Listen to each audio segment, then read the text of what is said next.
स्वागत है आप सभी का गीता ज्ञान में। हम अध्याय 17 पर हैं और आज भगवान जो चर्चा कर रहे हैं वो है कि जो तप है वो राजस तप क्या है, तामस तप क्या है। तो श्लोक है 18 अध्याय 17। जो तप सत्कार, मान और पूजा कराने के लिए तथा पाखंड से किया जाता है वह अनिश्चित एवं क्षणिक फल देने वाला राजसिक तप है। क्या है राजसिक तप? तप का मतलब है तपाना। तप का मतलब है अपनी बहती हुई ऊर्जाओं को इकट्ठा करना, सारे द्वारों को बांधना, जिससे सारी ऊर्जा हमारी साधना के लिए जरूरी हो जाए। इसलिए तप जरूरी हो जाता है। वो तप हो रहा था अपने अंतरतम की ऊर्जा को जगाने के लिए, लेकिन हमने उस तप को उस अंतम तम की ऊर्जा को जगाने में प्रयोग न करके उसका गलत प्रयोग करना शुरू कर दिया। अपने हिसाब से, अपने विकारों से, अपने अहंकार के हिसाब से शुरू कर दिया। अपनी मान और कीर्ति के हिसाब से उस तप को हमने प्रयोग करना शुरू कर दिया। जो तप सात्विक था, बहुत ऊंचे स्तर पर था। तो अक्सर ऐसा ही होता है, हमारे अंदर के जो भाव होता है, जो विचार होता है, जो वृत्ति होती है, हम वैसे ही सारे काम सुबह से लेकर रात तक करते चले जाते हैं। तो भगवान कह रहे हैं जो तप सत्कार, मान और पूजा कराने के लिए, अक्सर यदि हम देखें कोई भी धार्मिक अनुष्ठान, कोई भी आध्यात्मिक प्रक्रिया, कोई भी तप यदि हम कर रहे हैं, कुछ भी हम कर रहे हैं जो तप है, तो तप अपने लिए कर रहे हैं या किसी और कारण के लिए कर रहे हैं, ये हमें बहुत ही बारीकी से चेक करना होगा। आप उपवास रख रहे हैं, आप एक पांव पे खड़े होकर साधना कर रहे हैं, आप प्राणायाम की साधना कर रहे हैं, आप लंबे समय तक ध्यान में इंद्रियों को रोके हुए हैं, आप लगातार एक साथ बैठने का अभ्यास कर रहे हैं, आप अपने भोजन को बहुत ही बारीकी से ध्यान रखे हुए हैं, आप धार्मिक आयोजन और अनुष्ठान कर रहे हैं, कुछ भी आपके द्वारा जिससे शक्ति का संचय हो जाए, जब वो कर रहे हैं तो उसके पीछे हमारा अहंकार है क्या? क्योंकि अहंकार तो चाहता है कि भैया उसकी कीर्ति हो, उसका मान हो, सम्मान हो, उसको सत्कार मिले, आदर मिले, लोग पैर छुए, झुके। और वो चाहता है कि लोग झुके, लोग मान करें, आदर करें, सत्कार करें। अब उसके वो तरीके ढूंढता है कि ऐसा मैं क्या करूं जिससे लोग मेरा मान करें। तो उसमें उसको लगता है कि जो तप है ना, ये बहुत ही ज्यादा, यदि मैं थोड़ा सा इसको करता हूं और दिखाने के लिए करता हूं तो फिर मेरा मान होगा, क्योंकि लोग मुझे देखकर कहेंगे वाह क्या तपस्वी है। तो लोग देख देख कर तप नहीं है। हमने कपड़े तो रंगा लिए, जबकि कपड़े महत्वपूर्ण नहीं था कि रंगा लो बाहर से, महत्वपूर्ण था कि अंदर मन को रंगा लो। कपड़े कैसे भी हो चलेगा, कपड़े रंगे हुए हैं लेकिन मन उल्टा सीधा है, लंपट है, तो फिर नहीं चलेगा। वो तो जो कपड़ा है वो केवल दिखावा है। दिखावा है कि मैं सन्यासी हूं, दिखावा है कि मैं तुमसे हटकर हूं, ये दिखावा है कि मैं कुछ हूं, मैंने कुछ किया है। और लगातार उसके कारण से वो चाहते हैं कि लोग झुके, जो नहीं भी जानते वो भी झुके। अपने को कुछ प्रतिष्ठित करा लेने के लिए, कुछ पुजवा लेने के लिए हम तप करने लगते हैं। वो कहते हैं ना, सिर मुंडाए तीन गुण, सिर की मिट जाए खाज, और खाने को लड़वा मिले और लोग कहें महाराज। उसने सिर मुंडाने का एक तप कर लिया, लेकिन यूं ही सिर नहीं मुंडा लिया। उसके पीछे बहुत ही उसकी गहन शोध थी। शोध क्या थी कि देखा था कि जिस जिसने सिर मुंडाया है, कपड़े रंगाए हैं, लोग झुक जाते हैं उसके आगे। और जब हम झुकाना चाहते हैं लोगों को आगे, तो फिर वही आयोजन करना पड़ेगा, और तो कोई तरीका नहीं। और तो फिर सामान्य लोग, वो पैर नहीं छुएगा, वो हाथ ही मिलाएगा। मुझे पैर छुआना है, मुझे हाथ नहीं मिलाना। तो कैसे पैर छुआऊं, कैसे मैं अपने आप को अलग कर लूं उससे और अपने से। तो उसके लिए लोगों ने बहुत सारे तरीके निकाल लिए कि यदि सन्यास के कपड़े होंगे तो बात कुछ जच जाएगी। तो बात जच जाएगी मतलब सत्कार होने लगेगा, मान मिलने लगेगा, पूजन होने लगेगा।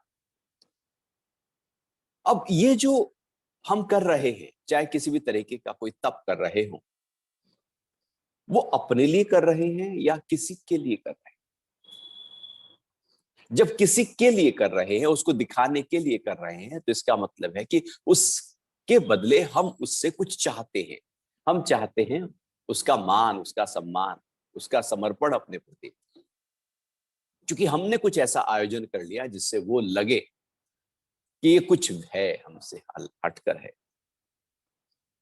यही कारण होता है ये राजसिक तप इतना गहरे में, क्योंकि ये अहंकार के आधार पर तप होता है। ये अपने उस कीर्ति को बड़ा करने के लिए तप होता है, जो कीर्ति कई बार धन के दान देने से भी उतनी नहीं मिल पाती। धन से नहीं मिल पाती तो फिर वो कीर्ति, मतलब एक सीमा पर जाकर धन भी खत्म हो जाता है, लेकिन कीर्ति ना हो और धन ही धन हो, तो लोग कहेंगे अरे कीर्ति तो चाहिए। क्योंकि कीर्ति जो है, मान जो है, वो धन से ज्यादा बड़ा गहरे में पड़ा हुआ है, क्योंकि वो अहंकार से उपजता है। धन को तो तज देंगे, लेकिन मान तजा ना जाए, मान नहीं तजता। ये मान इतने गहरे में है कि जैसे एक उम्र के पड़ाव के बाद में अब केवल घर के बुजुर्ग को मान चाहिए, केवल उसका मान सम्मान उसको दे दो, उसका स्वास्थ्य बहुत अच्छा रहेगा। और उसका मान सम्मान उससे छीन लो, तू तड़ाक करने लगो, उल्टे सीधे बोलने लगो, तो वो एकदम हिल जाए। अंदर की जो शांति है वो कहीं खो जाएगी। क्योंकि वो एक आध्यात्मिक व्यक्ति नहीं, एक सामान्य व्यक्ति, और सामान्य व्यक्ति राजसिक तप में ही रहता है। इसलिए घर के बुजुर्गों के प्रति मान सम्मान हमारा अच्छा हो, ज्यादा हो, तो उनकी जो अंदर की स्थिति है, उनकी जो शरीर की स्थिति है, वो काफी हद तक बेहतर रहेगी, उनकी साइकोलॉजी बेहतर रहेगी।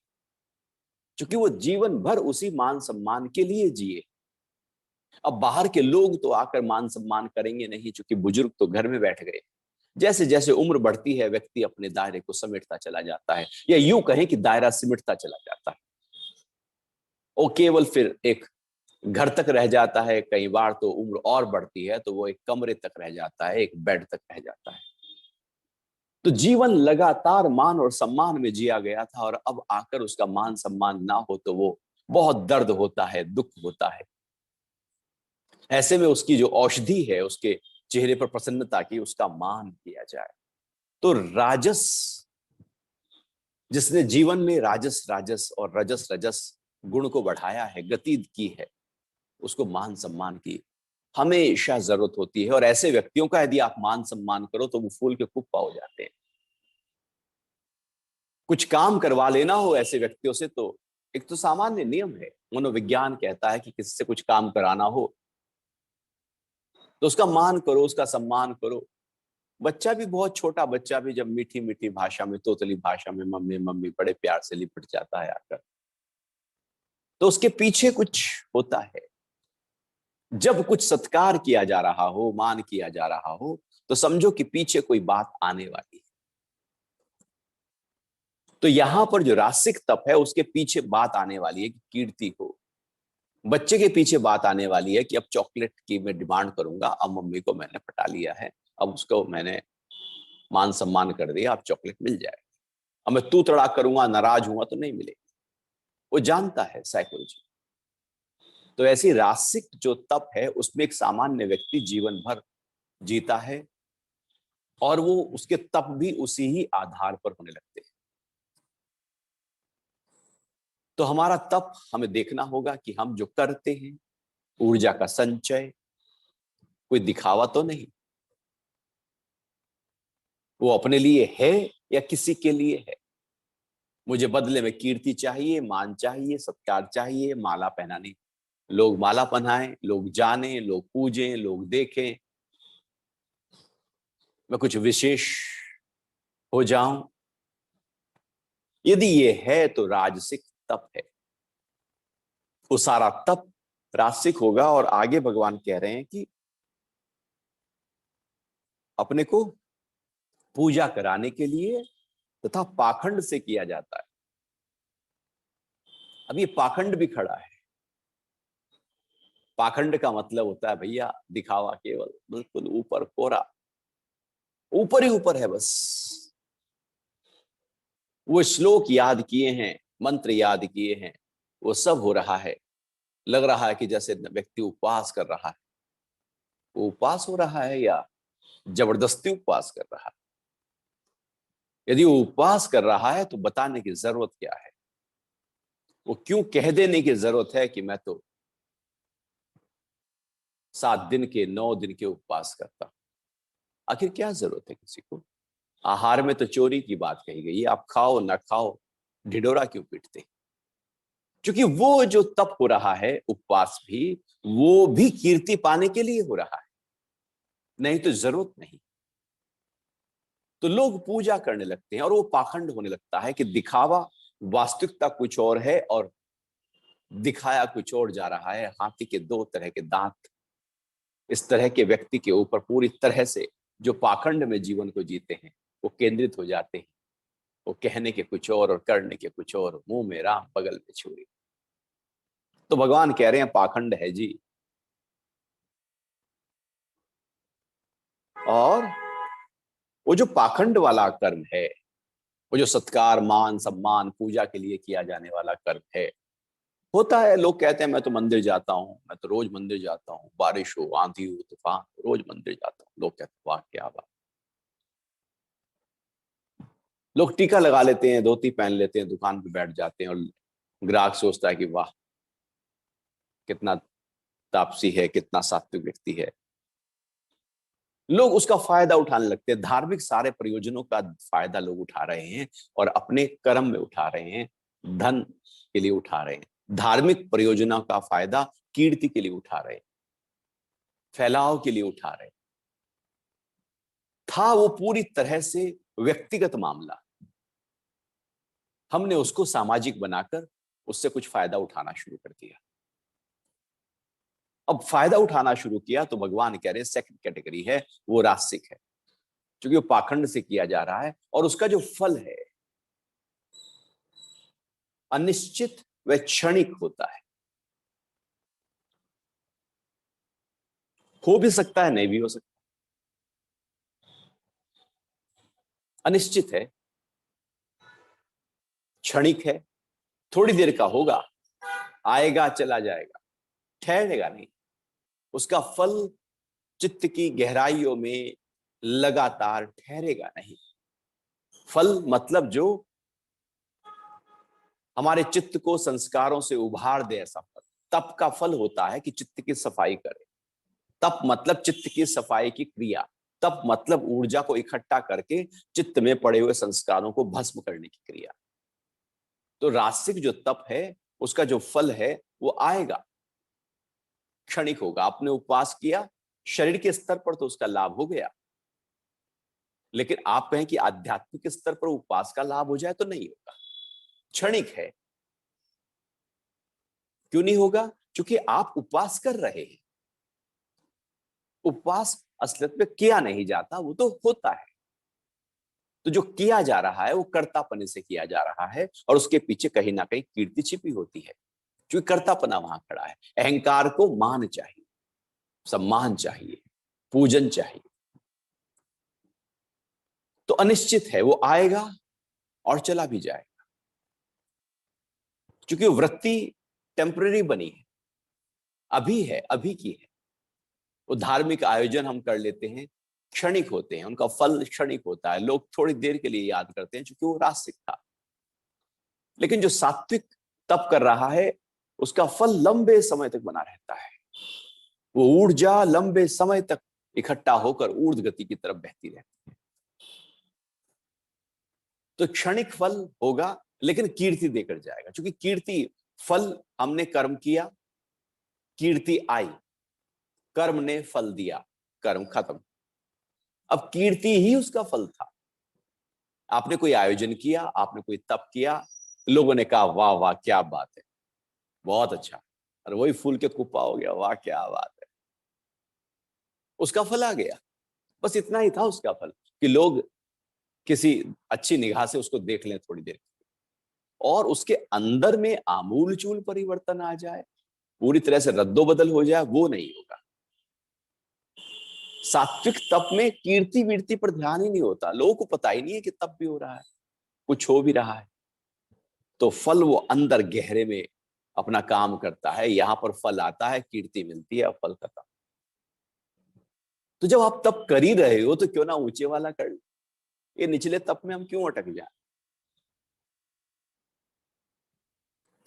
तो ये 18वां श्लोक था, जिसमें कहा था कि जो तप सत्कार मान और पूजा करवाने के लिए पाखंड से किया जाता है, वह अनिश्चित और क्षणिक फल देने वाला होता है, वही राजसिक है। और अब दूसरी बात कह रहे हैं, श्लोक 19 है, जो तप मूर्खतापूर्ण हठ से स्वयं को कष्ट देकर दूसरों का अनिष्ट करने के लिए किया जाता है, वह तामसिक तप कहा जाता है। अब थोड़ा और नीचे की कैटेगरी आ गई, तम गुण। तम गुण जैसे हम बात करते आए थे कि आलसी व्यक्ति है, निद्रा तंद्रा से भरा है, कुछ करना नहीं चाहता, निठल्ला बिल्कुल। ये निठल्ले लोग समाज से इनको बहुत हानि हुई है। निठल्ले लोग कभी भी समाज को आगे करने नहीं देते, वो हमेशा उसके टांग खींचते रहते हैं, मैं नहीं कर रहा हूं तो तू क्यों कर रहा है। रासिक दौड़ रहा है, तामसिक उसको खींच रहा है, और इनकी संख्या बहुत बड़ी होती है, छोटी नहीं होती है। क्योंकि ये तमगुण कहीं ना कहीं गहरे में तमगुण अंदर लिए होते हैं, और ऐसे ही लोग गरीब रह जाते हैं, क्योंकि वहां तमगुण के आधार पर वो जीवन मूर्खता पूर्वक जीवन जी रहे होते हैं, उन्हें पता ही नहीं है, जीवन की क्लैरिटी ही नहीं। मनुष्य यदि सबसे निचले स्तर पर जी रहा है, तो वो तमगुण के आधार पर जी रहा है, क्योंकि वहां पर क्लैरिटी ही नहीं है कि करना क्या है, अंधेरा सा छा गया। और ऐसे व्यक्ति से जो होता है, वो तम के आधार पर होता है। और जब तम के ही आधार पर होगा, जैसे कोई अंधा हो और उसे बिल्कुल ना दिखता हो और नई जगह पर पहुंचा दिया जाए, नए घर में पहुंचा दिया जाए, तो वो तो गिरता ही पड़ता रहेगा, उसे कुछ दिख नहीं रहा, वो जगह जगह ठोकर लगेगी, गिरेगा, क्योंकि आंख बंद है, पट्टी बांधी है, दिख नहीं रहा है आंख से। तमगुण भी कुछ ऐसा ही होता है, हम जीवन जी रहे हैं लेकिन पट्टी बांध के जी रहे हैं, इसलिए सोचते हैं यार सो ही जाओ तो अच्छा है, आंख ही बंद रखो तो अच्छा है, तंद्रा ही अच्छी है, निद्रा ही अच्छी है, कुछ करोगे तो गिरोगे, इसलिए कुछ करो ही ना, पड़े रहो। वो पड़े रहते हैं अजगर पीड़ की तरह। तो ऐसे व्यक्ति जब तप करेगा तो वो कैसा होगा तब। तो सबसे पहली बात है कि मूर्खता पूर्वक होगा, कोई बुद्धिमानी नहीं, कोई विवेक नहीं, कोई शास्त्र सम्मत नहीं, कोई गुरु सम्मत नहीं, वो अपने हिसाब से कुछ तप को डिजाइन करेगा, कस्टमाइज करेगा अपने तप को। जैसे हम कपड़े पहनते हैं ना, कस्टमाइज डिजाइन, तो ऐसे वो अपने हिसाब से।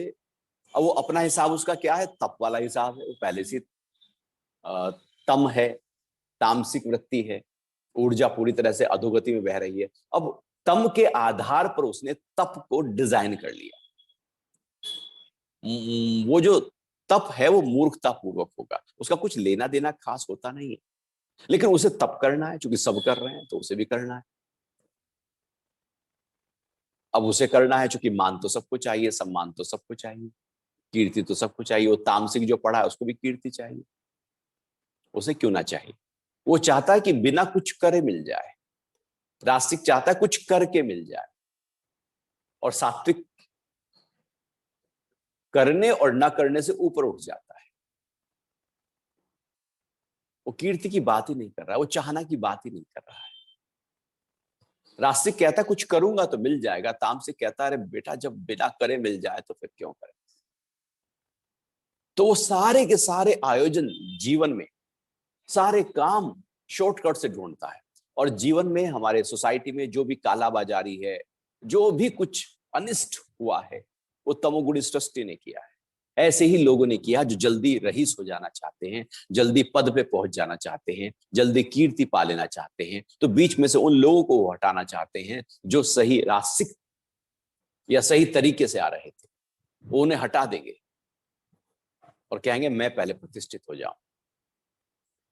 तो तामसिक वृत्ति वाला व्यक्ति मूर्खता पूर्वक मूव करता है। तो क्या होती है उसकी मूर्खता पूर्वक? सबसे पहली बात है कि मूर्खता तो है ही, बुद्धि तो अब काम ही नहीं कर रही है, तो हट से करेगा, जबरदस्ती होगा उसका, हट होगा वहां पर। एक होता है हठ योग, एक होता है हठ, दोनों में बहुत बड़ा अंतर है। हठ योग मतलब ह और ठ का योग। हठ मतलब ह और ठ, ह हकार ठ ठकार। ह मतलब सूर्य स्वर, ठ मतलब चंद्र स्वर। जब ह और ठ, सूर्य स्वर और चंद्र स्वर, ईड़ा नाड़ी पिंगला नाड़ी का योग किया जाता है तो वो हठ योग कहलाता है। तो जब शब्द हठ के साथ योग जुड़ जाता है तो मायने, अर्थ पूरी तरह से बदल जाता है, और जब योग हट जाता है तो उसका मायने अलग हो जाता है। हठ योग बेसिकली हमारे जो स्वर हैं, बायां और दायां, जिसमें जो ऊर्जा बह रही है, इसको बैलेंस करके, अंतर्मुखी करके, सुषुम्ना नाड़ी में प्राण को प्रवेश कराकर, कुंडलिनी शक्ति को जगाकर, चक्रों का जागरण करते हुए जब ऊर्जा ऊर्ध्व गति करे, उस क्रिया को हठ योग कहते हैं। क्योंकि हठ योग केवल और केवल ऊर्जाओं पर आधारित अभ्यास है। कैसे अपनी ऊर्जाओं को, चाहे उसमें आसन हो, षटकर्म हो, प्राणायाम हो, ध्यान के अभ्यास हो, मुद्राएं हो, बंधों का प्रयोग हो, वो केवल और केवल ऊर्जाओं पर नियंत्रित है। कैसे अपनी ऊर्जाओं को बैलेंस करके ऊर्ध्व गति दी जाए, चूंकि वो जो उसका मेन फोकस है वो है ही हठ योग। तो अधिकतर साधनाएं जितनी भी होती हैं वो सब हठ योग की होती है। जो कुछ करके पहुंचने की क्रिया होती है वो हठ योग से होती है, और जो कुछ ना किए अप्रयास की साधना होती है वो राजयोग की होती है। तो यहां करने, हठ योग राजयोग के लिए है, कुछ करके ऐसे स्थान पर पहुंचे जहां कुछ करना ना हो। प्रयास भी अप्रयास के लिए जब हो जाए तो प्रयास बिल्कुल ठीक होता है, लेकिन प्रयास, फिर प्रयास के लिए, फिर प्रयास के लिए हम जीवन भर प्रयास ही करते रहे तो बड़ा मुश्किल हो जाएगा। दिन भर हम दौड़ रहे हैं, रात को सो जाने के लिए दौड़ रहे हैं। जीवन में, जवानी में कमाया है, बुढ़ापे में आराम से रिलैक्स होकर खा लेने के लिए कमाया है। शरीर को एक्सरसाइज दी है, गति दी है, जिससे उसको स्वास्थ्य मिले। सारे प्रयास, सारी एक्टिविटी रिलैक्स हो जाने के लिए की जाती, आराम के लिए की जाती। तो हठ योग में हम बहुत कुछ साधनाओं के माध्यम से राजयोग तक पहुंच जाते हैं, लेकिन यहां जो शब्द है वो है हठ, जबरदस्ती। किया नहीं जा रहा है लेकिन हम बस करना है, भूखा रहा नहीं जा रहा है लेकिन बस जबरदस्ती भूखे रखे हुए हैं अपने आप को। वो हठ है, वो जिद है उसकी। बहुत लोग जिद में उपवास कर रहे होते हैं, गुस्सा हो गए, नाराज हो गए, हम बोलेंगे नहीं, हम खाएंगे नहीं, कमरे में अपने बंद कर लिया और जिद में। और लग रहा है कि पता नहीं यार, कोई बाहर का व्यक्ति आया तो अरे 2 दिन से खाना नहीं खाया, उसे लेगा पता नहीं क्या तप हो रहा है। उसे क्या पता वो जिद में बैठा हुआ है, खाना नहीं खा रहा। हम जिद में हठ से तप करने लगते हैं, क्योंकि जब सात्विक नहीं हो पाता, रासिक नहीं हो पाता, तो फिर तामसिक ही बचा, और उसकी वृत्ति ही ऐसी है, तो वहां पर जिद खड़ी हो जाती है, मैं भी करूंगा, और मैं भी करूंगा। जैसी जिद आती है, भगवान दूसरी बात एकदम कह रहे हैं। क्या बात है वो? स्वयं को कष्ट देकर। अब जब आप जिद करेंगे तो सबसे पहला कष्ट अपने को आएगा। आप भूखा रहेंगे, शरीर को कष्ट आएगा। एक पैर पर खड़े होकर साधना करोगे, शरीर को कष्ट आएगा। कुछ भी करोगे, शरीर को कष्ट आएगा। वो लोग खड़े हैं एक हाथ ऊपर करके, चेहरे पर कोई नूर नहीं है, कोई सौम्यता नहीं, कोई सरलता नहीं, बात करो उनसे, कोई ज्ञान की बात नहीं, बस खड़े हैं। जी मुझे गुरु ने कहा था एक हाथ ऊपर करके, वो हाथ सूख गया, लकड़ी हो गया हाथ, अब हाथ मुड़ेगा भी नहीं। भगवान ने जो शरीर दिया था उसका सत्यानाश कर लिया। वो खड़ा है एक पैर पे, सुखा दी है टांग अपनी, कष्ट दे रहा है अपने को। क्या होगा उस कष्ट से? वो तो शरीर के स्तर पर कष्ट है, शरीर को कष्ट है। आत्मा कभी शरीर के साधने से थोड़ी सिद्ध होती है। मुक्ति कभी शरीर के, शरीर ऐसे करोगे तो मुक्ति हो जाएगी, वैसे करोगे तो नहीं होगी। दो टांग पे खड़े होगे तो मुक्ति नहीं होगी, एक टांग पे मुक्ति हो जाएगी। दो हाथ से काम करोगे तो मुक्ति नहीं होगी, एक हाथ ऊपर कर लो भैया तो मुक्ति हो जाएगी। भला ये कोई बात हुई? फिर तो दोनों ही कर लो ना, एक ही क्यों कर रहे हो? फिर जल्दी मुक्ति हो जाएगी। दोनों ही टांगों पे सिर पे रख लो, फिर जल्दी मुक्ति हो जाएगी। ऐसे ऊल जलूल ख्याल हमने पाल लिए हैं, जिनका साधना से कोई मतलब नहीं। साधना कुछ और है, वो अंतरतम की यात्रा है। ये हमने स्थूल स्तर पर, केवल शरीर के स्तर पर, जिससे लोग जाकर फिर पंडाल से जाकर खड़े हो जाते हैं और कहते हैं कि आओ पूजो, धूप बत्ती जलाओ, पैसे चढ़ाओ, मान सम्मान हो, फोटो खिंचाओ। तो वो कोई साधना सात्विक है? वो तामसिक साधना हम किए जा रहे हैं। तामसिक व्यक्ति जब कुछ करना ना चाहे, कोई साधना नहीं, तो वो ऐसी कुछ साधनाएं पकड़ लेता है, ऐसे कुछ तप पकड़ लेता है जिससे बात बन जाए, तो फिर अपने को कष्ट देने लगता है। या दूसरी बात कह रहे हैं, दूसरों का अनिष्ट करने के लिए किया जाता है। और फिर वो तप जो है, कई बार व्यक्ति अपना कष्ट नहीं कर रहा है, वो कहेगा कि भैया दूसरों का अहित कैसे हो, फिर वो तांत्रिक प्रयोजन करेंगे, तांत्रिक तप करेंगे। तांत्रिक, बहुत सारे तंत्र वैसे बहुत ही अनूठी प्रक्रिया है, लेकिन जब उसका गलत प्रयोग किया जाए तो वो तो, परमाणु बम भी बहुत ही अनूठी है, ऊर्जा का संचय हुआ है, ऊर्जा को बहुत अच्छी तरह से यूटिलाइज किया जा सकता है। गलत प्रयोग करोगे तो तहस नहस करेगा। वो तो जीवन में हर चीज है। चाकू का बहुत अच्छा प्रयोग किचन में किया जा सकता है, उंगली काटोगे, पेट काटोगे, गला काटोगे तो गलत प्रयोग हो गया। ऐसी तांत्रिक अनुष्ठान बहुत ही अनूठी प्रक्रिया है, जो ऊर्जाओं के आधार पर कार्य करती है, लेकिन उसका जो गलत प्रयोग है तो गलत प्रयोग भी हो सकता है, क्यों नहीं हो सकता? अब जुबान से मीठे शब्द भी दे सकते हैं और गालियां भी बोल सकते हैं, अच्छा खा भी सकते हैं और गंद भी खा सकते हैं, अच्छे काम भी कर सकते हैं और बुरे से बुरे काम भी कर सकते हैं। वो तो हमारे ऊपर है, हम स्वतंत्र हैं, कुछ भी करें। ऐसे ही हम अब उन तप को, उन अनुष्ठान को, उस धार्मिक अनुष्ठान को किसी का अहिष्ट करने के लिए, वो काला जादू करा जाएगा, कुछ तांत्रिक अनुष्ठान किए जाएंगे, घर के बाहर कुछ डाल दिया जाएगा, कुछ खिला दिया जाएगा, कुछ कपड़े में सुंघा दिया जाएगा, कुछ ऐसा कर लिया जाएगा कि दूसरा बस, क्योंकि अपने को ऊंचा कैसे करें? दूसरा नीचे हो गया तो अपने तो ऊंचे हो गए ना। सीधा सा सिद्धांत है, दूसरे को नीचा कर दो, वो बढ़ रहा है उसे मार दो, उस पर कुछ तांत्रिक प्रयोग कर दो, उसे कुछ खिला दो, कुछ ऐसा कर दो कि वो सारी बुद्धि उसकी खराब हो जाए, विक्षिप्त हो जाए, शरीर के स्तर पर, परिवार के स्तर पर वो अपने आप नीचे आ जाए। ऐसे उल्टे सीधे तांत्रिक अनुष्ठान जो है वो तापसिक, तामसिक होते हैं। इनके चक्रों में फंसना नहीं चाहिए। ये शॉर्ट टर्म वाली गेन की बात है, लेकिन उसके बाद जो इसके कर्मा होते हैं वो बहुत ही भारी होते हैं और बहुत नुकसानदेह होते हैं। क्योंकि दूसरे का अनिष्ट किया जा रहा है। हम कौन होते हैं किसी का बुरा करने वाले? हम क्यों करें बुरा? यदि बुरा करना हम चाह रहे हैं तो इसका मतलब हमारे अंदर क्रोध भरा है, हमारे अंदर पूरी तरह से द्वेष भरा है, उद्विग्नता है, हलचल है, और उस आधार पर तप हो रहा है, वो दूसरों को भी नाश करेगा।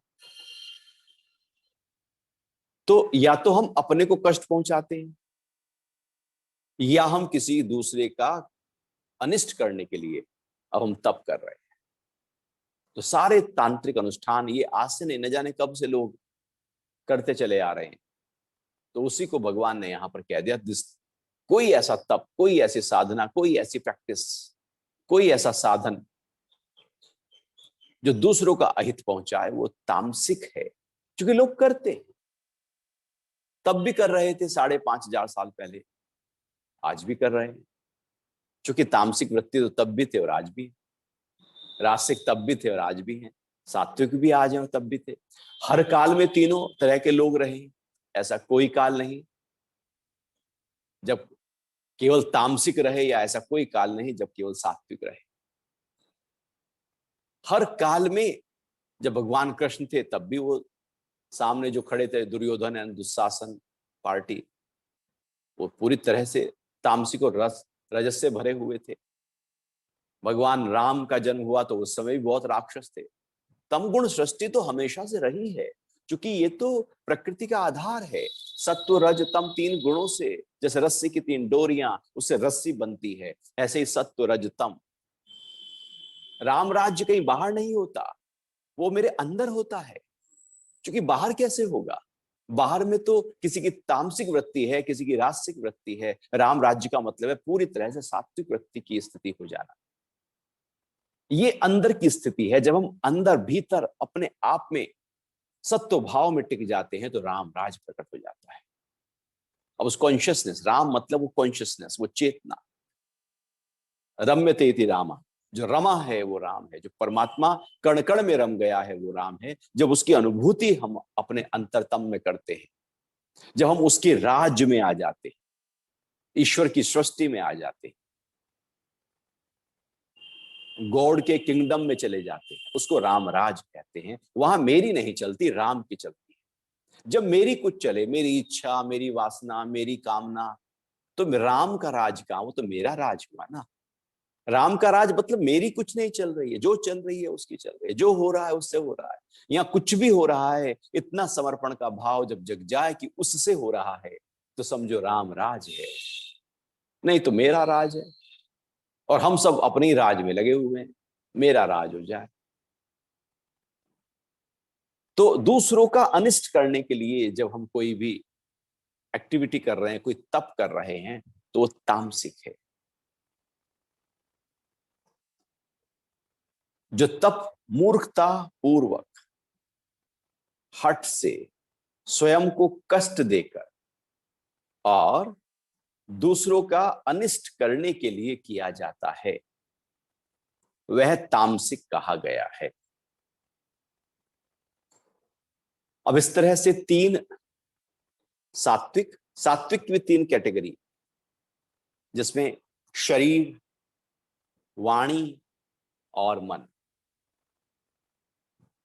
तीन तरह के सात्विक तप की बात भगवान ने कही। अब राजसिक तप की बात बताई और तामसिक तप की बात कहते आ रहे। अर्थात यूं समझे कि समाज में इसी तरह के लोग होते हैं। पूरी स्टडी है सोसाइटी में किस तरह के लोग होते हैं।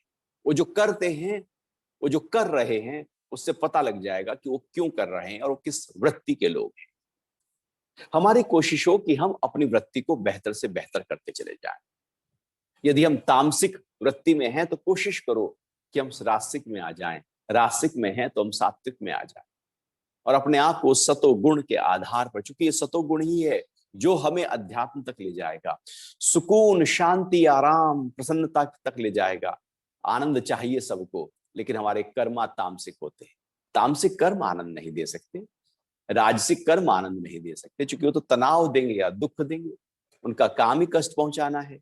हम कर्म कर रहे हैं, हम डाल रहे हैं आग को हाथ में और कह रहे हैं कि हाथ शीतल हो जाए।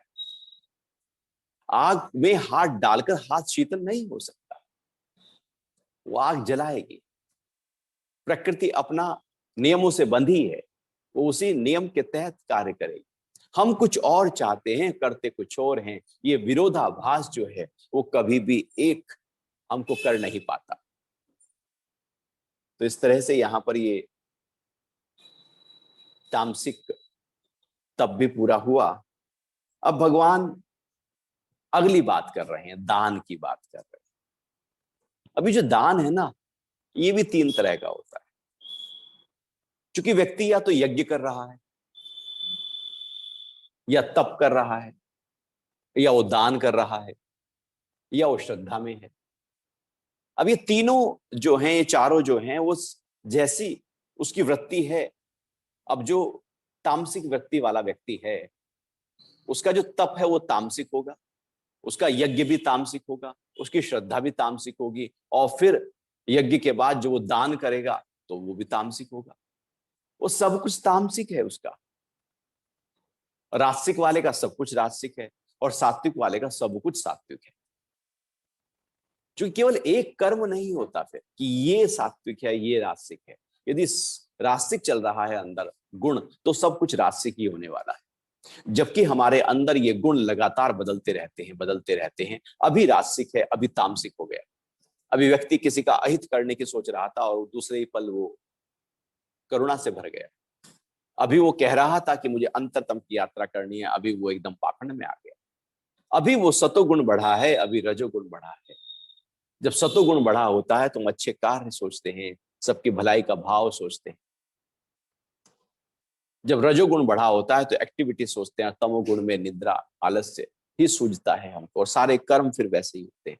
इसलिए सारे कर्म अंधेरे में किए जाते हैं, सारे कुकर्म अंधेरे में होते हैं। रात के अंधेरे में न काम करो ऐसा कोई, मुंह जो छुपाना पड़े दिन के उजाले में।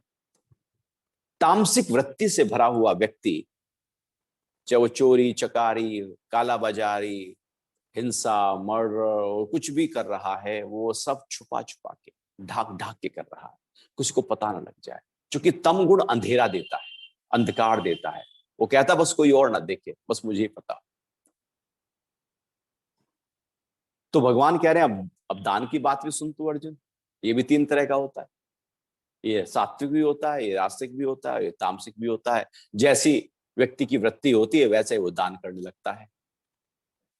और इसमें सात्विक दान सबसे ऊंचा होता है। जैसे सात्विक यज्ञ सबसे ऊंचा होता है, जैसे सात्विक तप सबसे ऊंचा होता है, जैसे सात्विक श्रद्धा सबसे ऊंची होती है।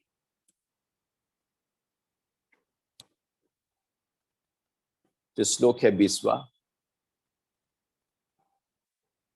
लेकिन अभी तो समय प्राणायाम और ध्यान की साधना का हो गया है।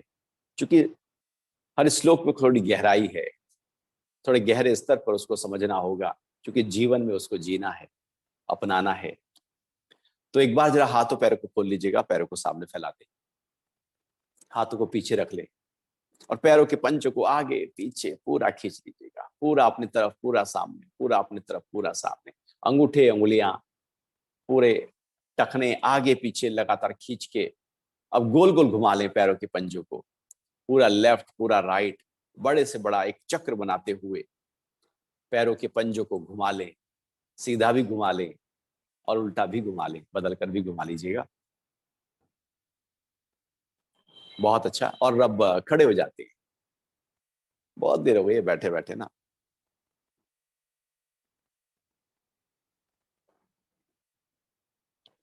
पैरों को थोड़ा सा खोल लो, जरा कंधों को घुमाओ, ऊपर पीछे नीचे आगे, पूरा घुमाते हुए, घुमाते जाओ, घुमाते जाओ, घुमाते जाओ। और फिर बदल कर भी घुमाते हैं, पूरा आगे, पूरा पीछे, अधिक से अधिक कंधों को घुमा लिया। अब हाथ कंधों के ऊपर रख लो, कोहनी मिलाओ, उठाओ ऊपर, पीछे नीचे आगे, जिससे कंधे खुल जाएं। गर्दन का दर्द, कंधे की जकड़न परेशान न करे, जिससे पीठ की मांसपेशियां मजबूत रहें। और हम जो झुककर चलते हैं, हमारा पोस्चर गड़बड़ा गया है, उस पोस्चर को ये अभ्यास ताकत देगा। पूरा ऊपर पीछे नीचे आगे, और फिर बदल कर भी पूरा पीछे, पूरा आगे, पूरा नीचे। अधिक से अधिक कोहनियों को घुमाते जाओ, घुमाते जाओ लगातार। छोड़ते हैं और हाथों को इस प्रकार से पकड़ लें, एक हाथ सामने एक हाथ अपनी तरफ। हाथों को सिर के पीछे ले जाकर एक तरफ खींच दो, जरा खींचो खींचो। हाँ, फिर हाथ उठाकर दूसरी तरफ खींच दो। अच्छा, मुस्कुराता रहे चेहरा हमारा। हाँ, खींचो पूरा। फिर हाथ उठाकर बदल कर खींचो। फिर से पूरा खींच लीजिए। बीच में लाएं, टाइट करें, हाथों को उठाएं ऊपर और फिर टाइट करके हाथों को नीचे ले आइए। फिर से ऊपर और नीचे। छोड़ते हैं, हाथों को साइड में ले जाएं, मुट्ठियों को बांधें और जरा हाथों को गोल गोल घुमा लीजिए।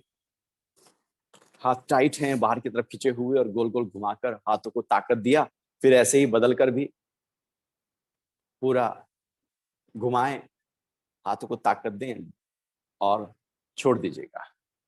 जरा गर्दन को लेफ्ट पूरा और राइट, पूरा लेफ्ट पूरा राइट, अधिक से अधिक गर्दन को घुमाते हैं। फिर सामने पूरा पीछे ले जाओ और आगे। फिर से पूरा पीछे और आगे। एक बार फिर पीछे और आगे। अंगुलियां फंसाएं, हाथों को सिर के पीछे ले जाएं, हाथों से आगे की तरफ जोर लगाओ, सिर से पीछे की तरफ जोर लगाओ। पूरा विपरीत बल लगता हुआ, जिससे गर्दन के पीछे की मांसपेशियां मजबूत हो जाएं। रोके यहां पर। हाँ, हाथों को माथे के ऊपर रख लो, हाथों से माथे को दबाओ, माथे से हाथों को दबाओ, पूरा विपरीत बल लगाते हुए। सीधा हाथ सीधी तरफ, हाथ अंदर की तरफ जोर लगाओ, सिर को बाहर की तरफ, पूरा प्रेशर, जिससे गर्दन के साइड में जो मसल्स हैं वो टाइट हो जाए। फिर दूसरी तरफ, हाथ को अंदर की तरफ, सिर को बाहर की तरफ, पूरा विपरीत बल लगता हुआ। छोड़ते हैं, मुट्ठी को बांधें और ठोड़ी के नीचे रखें और पूरा दबाएं, नीचे की तरफ पूरा जोर लगाएं, जितना जोर लगा सके, और रोक दें यहाँ पर, जिससे गर्दन के पीछे की मसल्स मजबूत हो जाएं। छोड़ दीजिएगा। ताड़ासन करते हैं, अंगुलियां फंसाइए, हथेलियां पलटिए, पैरों को मिला लेना, सांस भरते हैं, हाथों को उठाएं ऊपर और खींच दें पूरा शरीर लगातार ऊपर की तरफ, और खींचो। एड़ियां भी तो उठाओ, खींचो। ये मायूस चेहरा नहीं रखो, ये दिन भर मायूसी चेहरा बना रहता है, पता नहीं जैसे किसी ने भैंस खोल ली हो। खींचो और खींचो। भगवान ने बहुत दिया है, इतना दिया है कि इतने लायक हम थे नहीं, फिर भी दे दिया, फिर भी मायूस। हाथ थोड़े पीछे और खींचे, लगातार खिंचा हुआ शरीर ऊपर की तरफ, ताड़ के पेड़ जैसा ताड़ासन। धीरे से हाथों को नीचे ले आओ, पैर को थोड़ा सा खोल लो, कंधों की चौड़ाई के बराबर अंतर। दोनों हाथ सामने सीधे करते हैं, दोनों हाथों को एक साथ लेफ्ट साइड में ले जाएं, पीछे पूरा घूम जाओ लेफ्ट, और फिर धीरे से वापस आकर राइट साइड में घूम जाओ, पूरा राइट, अधिक से अधिक राइट साइड में घूम गए पीछे की तरफ, फिर वापस आकर लेफ्ट, पूरा लेफ्ट। कमर को ट्विस्ट कराओ, जिससे कमर हल्की रहे, लचीली रहे, और फिर वापस आकर राइट साइड में। कटी चक्रासन, जो हमारे पाचन तंत्र के लिए, बड़ी आंत में चिपके हुए मल को हटाने के लिए, कब्ज की शिकायत को दूर करने के लिए, कमर की स्टिफनेस को दूर करने के लिए, कमर को पतला करने के लिए बहुत अच्छा अभ्यास है। अंगुलियां फंसाएं, हथेलियां पलटे, हाथ उठाएं ऊपर, पैर थोड़े खुले हुए हैं, श्वास निकालते हुए धीरे से झुक जाएंगे बाईं तरफ, पूरा बाईं तरफ, जितना झुको, ऊर्ध्वहस्तोत्तानासन, साइड बेंड नहीं, झुको झुको, आंखें बंद, मुस्कुराता हुआ चेहरा, और झुकिए। वापस आकर अब दूसरी तरफ झुक जाओ, पूरा झुके, यहां रुके, अधिक से अधिक झुककर ध्यान कमर पर पड़ते हुए खिंचाव पर रखना, और ऐसा सोचना, ऐसा विचार करना कि मेरी कमर पतली हो रही है। फिर धीरे से वापस आना और लेफ्ट साइड में पूरा झुक जाना, अधिक से अधिक लेफ्ट साइड में झुककर रुक जाएं, सांस आता रहे जाता रहे, और फिर धीरे से वापस आकर राइट साइड में चले जाएं, पूरा अधिक से अधिक झुककर यहां रुकें, और वापस हाथों को नीचे ले आइए और बैठ जाएंगे आराम से। शरीर थोड़ा सा खुल गया, तैयार हो गया। महर्षि पतंजलि भी कहते हैं, पहले आसन कर लेना, शरीर को हिला डुला लेना, एनर्जी को बैलेंस कर लेना, तब श्वासों की क्रियाएं कर लेना, जो बहुत ही सही प्रकार से लाभकारी हो जाएंगी, कम समय में ज्यादा लाभ देना शुरू कर देंगी। तो आज हम सबसे पहले कर रहे हैं कपालभाति क्रिया। 3 राउंड करने हैं। पहले राउंड में ध्यान पेट पर होगा, दूसरे राउंड में ध्यान छाती पर, तीसरे मन मस्तिष्क पर होगा। सीधे बैठे हैं, आंखें बंद है, सांसों को बार बार बाहर फेंकना, high blood pressure, heart disease ज्यादा हो, हाइपर एसिडिटी हो, कोलाइटिस हो, लोअर बैक पेन ज्यादा रहता हो, माइग्रेन की शिकायत हो, तो इस अभ्यास को फिर हम अवॉइड करेंगे। करते जाओ।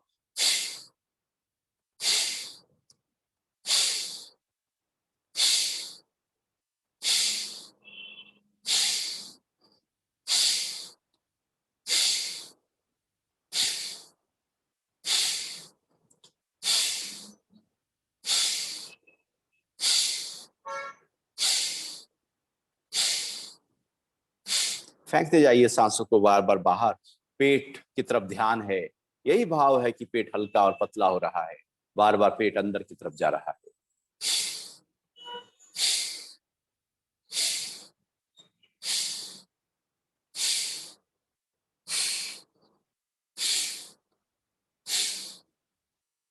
निकालते जाएं, फेंकते जाएं। सांसों को बार बार बाहर की ओर फेंक कर अंदर की गंदगी को बाहर फेंका जा रहा है। हल्कापन दिया जा रहा है अपने आप को, वजन कम करने में, डायबिटीज को कंट्रोल करने में, किडनी को ताकत देने में, लीवर के एंजाइम्स को बैलेंस करने में, पाचन तंत्र को पूरी तरह से बल, मजबूती और उसके स्वास्थ्य को बढ़ाने में ये कपाल भांति सहयोगी हो रही है। इसी भाव के साथ हमने ये अभ्यास किया। विश्राम, थोड़ा आराम करते हैं, आंखें बंद किए बैठे हैं और अनुभव किया कि कपालभाति से पेट में एक हल्कापन आ गया।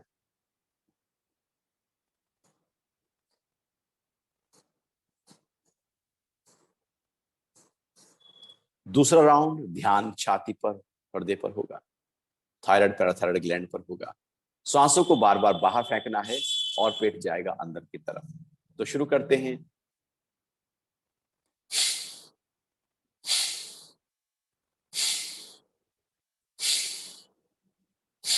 निकालते जाएं अपने सांसों को बाहर की तरफ, आंखें बंद।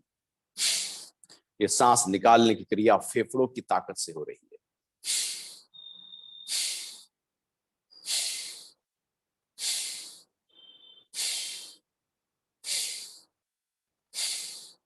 फेंकते जाएं, फेंकते जाएं।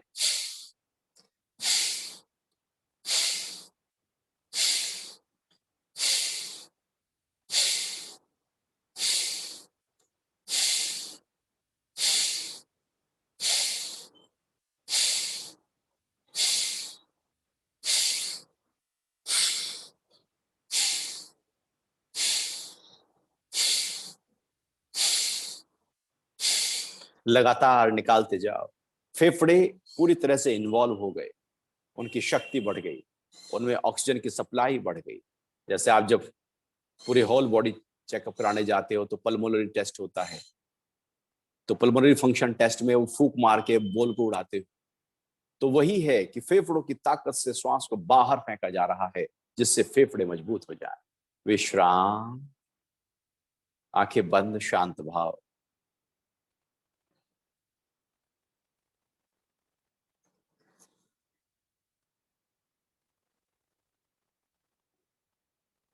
शांत भाव से बैठे हुए और अनुभव करते हुए अपनी मन की स्थिरता को, एकाग्रता को, शांति को।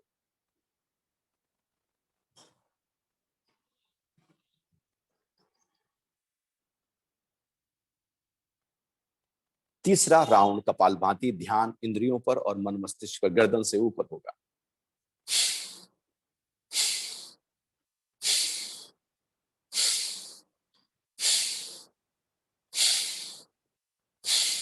फेंकते जाइए, निकालते जाइए अपने सांसों को बार बार बाहर की तरफ।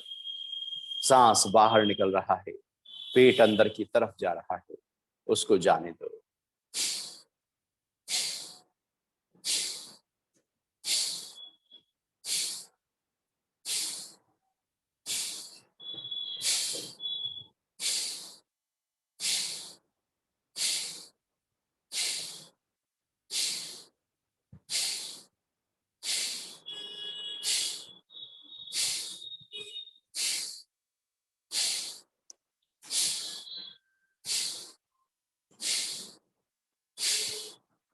करते जाएं, सोचते जाएं, भाव डालें कि आंखों से देखने की शक्ति, कान से सुनने की, नाक से सूंघने की, सोचने समझने की शक्ति का विस्तार हो रहा है। बालों का झड़ना, सफेदना, सफेद होना दूर होता हुआ।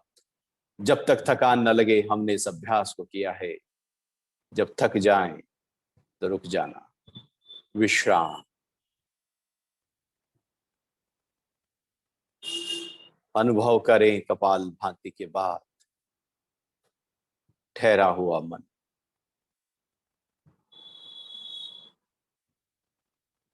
स्थिर हुई चेतना, वृत्ति, सांसें, शरीर, इंद्रियां, हर स्तर पर एक ठहराव आ गया, जैसे निर्वात स्थान हो। सारी हलचलें जो शरीर के स्तर पर थी, सांसों के स्तर पर थी, मन के स्तर पर थी, बुद्धि के स्तर पर थी, अहम के स्तर पर थी, इच्छाओं वासनाओं से थी, शांत हो गई। कुछ देर के लिए हम ध्यान में पहुंच जाते हैं कपालभाति के बाद। हाथों के तेलिया रगड़ लीजिएगा, घर्षण के कर लें, गर्म कर लें, और उसके बाद आंखों के ऊपर रख लें, ढक लें। फिर हथेलियां हटा लीजिए, आंखें खोल लीजिए। एक बार पैरों को खोल लो सामने जरा।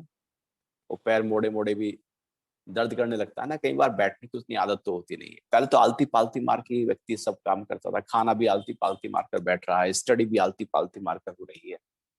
बैठने की क्रिया कुर्सी पर नहीं बल्कि नीचे चौकड़ी मारकर होती थी, जिससे हमारा ऊर्जा ऊर्ध्वगामी होने लगी। पैरों की तरफ जो सर्कुलेशन बढ़ रहा है वो वहां से हटकर पाचन तंत्र, हृदय और मस्तिष्क की तरफ मिलने लगे। अब हम पैर लटकाकर बैठे रहते हैं तो उससे ग्रेविटी फोर्स के कारण से सर्कुलेशन नीचे की तरफ ही बना रहता है, और वो हमें एक हल्कापन आने नहीं देता। इसलिए ध्यान की क्रियाओं में, प्रार्थना में, पूजा में, पाठ में हम क्रॉस लेग होकर बैठते हैं। ये ऊर्जा को जो बिखर रही है, पैरों से जो बह रही है बाहर की तरफ, क्योंकि हमारे शरीर में जो भी नोकीले स्थान है, जहां भी नोक है, चाहे वो आंख कोण बनाती हो, नासिका हो, अंगुलियां हो, लिंग हो और पैरों की उंगलियां हो, सब ऊर्जा को बाहर की तरफ, नोकीले स्थान बाहर की तरफ ऊर्जा को बाहर रही। जब हम पालथी लगाकर बैठते हैं तो अपने पैरों के सारे 10 के 10 उंगलियों को रोक लेते हैं, थाम लेते हैं, उपस्थ को भी रोक लेते हैं, और उंगलियों को भी हम एक मुद्रा बनाकर बैठ जाते हैं, जिससे, और कोशिश करते हैं कि आंखें बंद हो जाएं, जिससे सारे के सारे ऊर्जा के द्वार जो बाहर की तरफ बह रहे थे वो बंद हो जाएं, ठहर जाएं। तो कोशिश किया करो कि नीचे बैठने की एक आदत शामिल हो। आलती पालती लगाकर खाना खाएं, नीचे बैठकर खाएं, तो उसका जो भोजन का प्रभाव है उसका अलग लाभ होगा। डाइनिंग टेबल में बैठ के खाएंगे तो फिर उसका अलग प्रभाव होगा, क्योंकि वहां पर ब्लड आंतों को पूरी तरह से मिल नहीं पाएगा। नतीजा होगा गैस, डकार, एसिडिटी, अफारा, मोटापा, डायबिटीज, अनेक प्रकार के रोग जो हैं वो फिर भोजन के गलत आसन में बैठ जाने के कारण से पैदा हो सकते हैं। चलिए आराम से बैठ जाएंगे, और आराम से बैठकर हम धीरे से अपने सांसों को अनुभव करेंगे कि सांस कब आया और कब सांस गया। सौम्यता लिए हुए अब इस सांस को लंबा और गहरा भरना और निकाल देना, पूरा भर लेना और निकाल देना।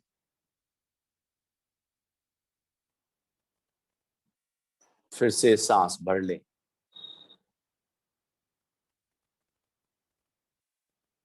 निकाल दीजिए।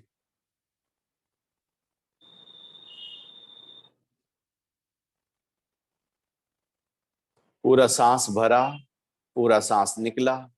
अनुलोम विलोम प्राणायाम के लिए सीधे हाथ की प्राणायाम मुद्रा नाक पर ले जाएं, राइट नोस्ट्रल को बंद करें, लेफ्ट से श्वास निकाल दें बाहर,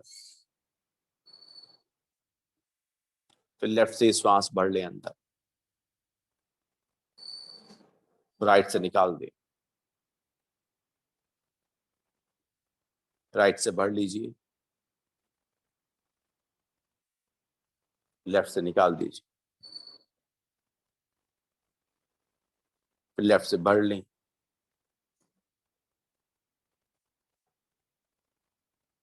और राइट से निकाल दें। धीरे धीरे सांस भरा और धीरे धीरे निकला।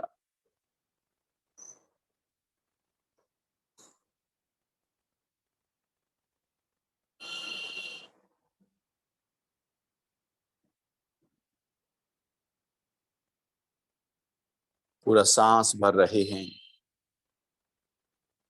और पूरा सांस निकाल रहे हैं।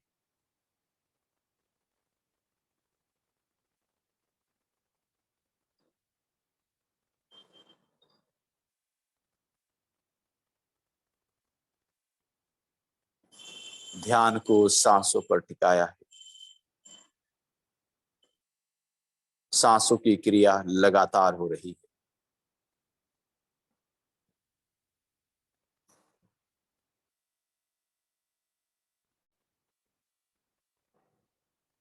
भरते जाएं, निकालते जाएं।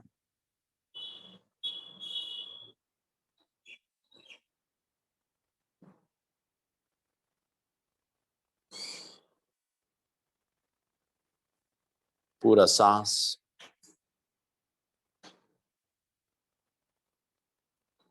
धीरे धीरे अंदर जाता हुआ धीरे धीरे बाहर आता हुआ। अनुलोम विलोम प्राणायाम जितने ठहराव के साथ हम करेंगे, पूरे शरीर पर, मन पर, प्राणों पर, बुद्धि पर उतना ज्यादा अनुकूल प्रभाव पड़ेगा। दिखने में बहुत ही सरल क्रिया, लाभ बहुत गहन है।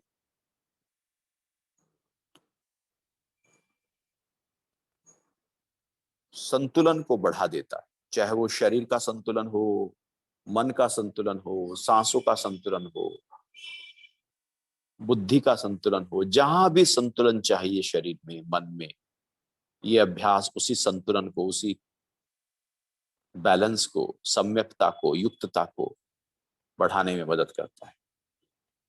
अंत में राइट से भरकर लेफ्ट से निकाल देना। हाथ नीचे ले आए, आंखें बंद हैं, मन तो आराम में है, हल्का है, शांत है। करते हैं ओम का जाप। सांस पूरा भर लीजिएगा। ओ